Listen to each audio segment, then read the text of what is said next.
Yeah, indeed. They're going to be talking about possible retaliatory responses to that Inflation Reduction Act passed by the Biden administration, which Europe views as being protectionist, as offering subsidies for American companies containing Buy American clauses that they say disrupts the global level playing field. And so the ideas that they're discussing today is beyond challenging those U.S. actions in the WTO, that they would launch something similar of their own. So some kind of protectionist measure, changing state aid rules, or perhaps launching what's being called a European Sovereignty Fund. This would be another round of joint EU debt that would be used to fund European companies in a way that the IRA is doing for U.S. companies. Now, ahead of this meeting, Commission President Ursula von der Leyen floated four possible options.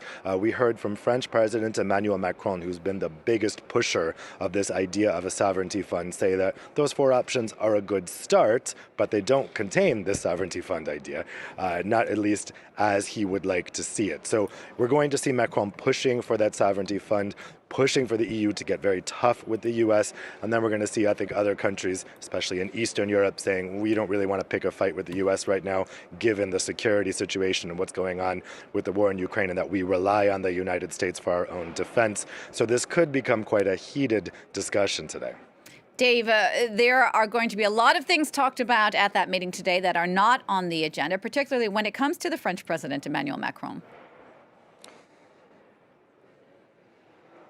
Yeah, indeed. So we thought we had one part of this all wrapped up. So Hungary had been threatening to veto a package which contained new 18 billion euros of new aid to Ukraine and also a new EU corporate minimum tax. On Saturday, a compromise was reached there.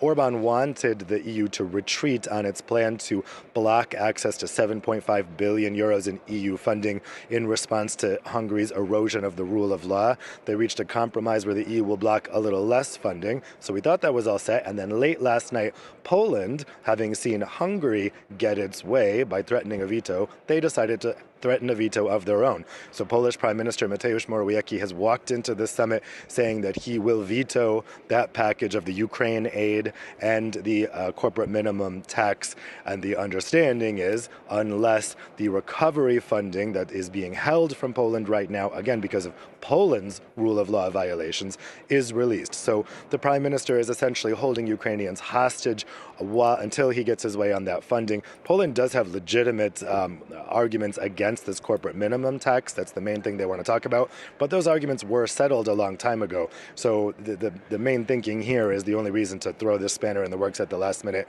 is because they want that recovery funding released. And then, of course, separately, there's Qatargate, the scandal around the suspected bribery of an MEP and other people working for the parliament by a Gulf state thought to be Qatar. The European Council is not supposed to discuss this. They're going to hear from European Parliament President President Metsola shortly. And that'll be it. They really want to keep a distance from this scandal because it involves a different institution, the European Parliament. And talking to EU diplomats and council officials yesterday, they all told me this is a Parliament problem. It has nothing to do with us. And they told me they have no intention of reviewing the Council's transparency rules, which are basically nothing. The European Council, the Council of the EU, is the least transparent of all the EU institutions. And I think they'd like to keep it that way. Let's see if the pressure from Qatargate, though, is actually going to seep into this European Council today, despite the best efforts of the prime ministers and presidents gathered here.